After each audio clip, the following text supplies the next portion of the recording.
Adelante, diputado. Buenos días a todos y a todas.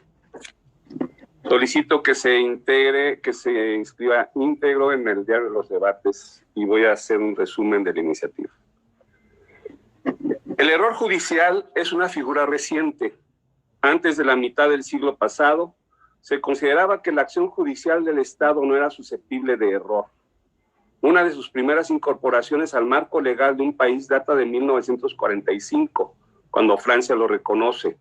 A nivel global, el Pacto Internacional de Derechos Civiles y Políticos, adoptados por la Asamblea General de las Organizaciones Unidas en 1966, que entró en vigor en 1976, lo reconoce en su artículo 14, en su numeral 6, donde señalaba: cuando una sentencia condenatoria firme haya sido ulteriormente revocada o el condenado haya sido indultado por haberse producido o descubierto un hecho plenamente probatorio de la comisión de un error judicial, la persona que haya sufrido una pena como resultado de tal sentencia debe ser indemnizada conforme a la ley, a menos que se demuestre que le es imputable en todo o en parte el no haberse revelado oportunamente el hecho desconocido. Rangel Rimero define el error judicial como la equivocación grave que los órganos del Estado en el ejercicio de sus funciones judiciales llevan a cabo en contra del imputado y que da como consecuencia que el incriminado se le violenten derechos humanos reconocidos. Esta equivocación por parte del Estado en su instancia judicial genera una víctima, sujeto pasivo, persona condenada, que debe ser indemnizada. En caso de que este cumplimiento, una sentencia debe ser anulada. Por su parte, otros autores señalan que el error judicial consta de 4 elementos en común. Es producto de una sentencia condenatoria firme, la sentencia fue posteriormente revocada por descubrirse un error judicial, el Estado deberá indemnizar conforme a la ley y es una excepción del derecho a la indemnización cuando la persona condenada ocultó el error. En el sistema internacional, el error judicial considera a una persona condenada como sujeto pasivo del error sin una limitación en la materia.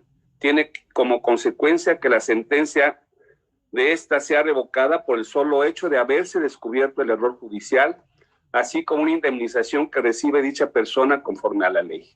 Algunos de los problemas que el Comité de Derechos Humanos de la ONU registró en su observación número 13 del Pacto Internacional de Derechos Civiles y Políticos radican en las normas internas de los países que no contemplan el error judicial o bien son deficientes o insuficientes para la aplicación de la indemnización con motivo de esta.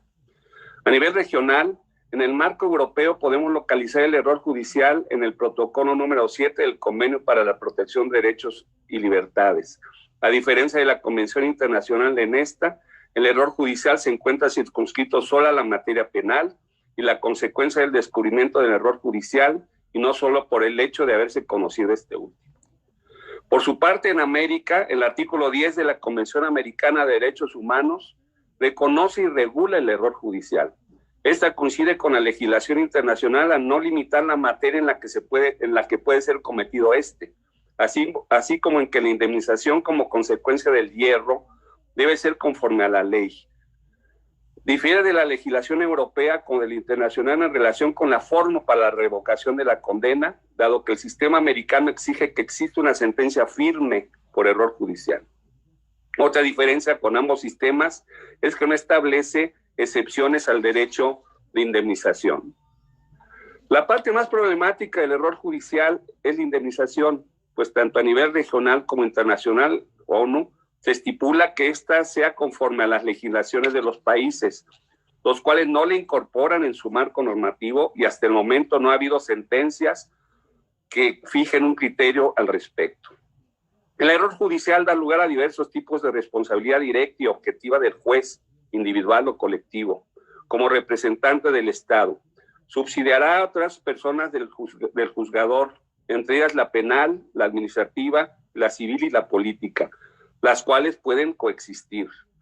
La central en el contexto de los derechos humanos es la responsabilidad del Estado y la obligación de este de reparar los daños de las víctimas.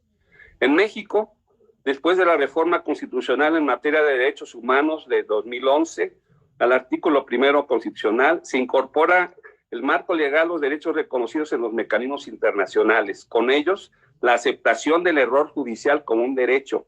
Hasta el momento de la promulgación de la Constitución de la Ciudad de México, la legislación mexicana solo reconocía la responsabilidad patrimonial por error judicial.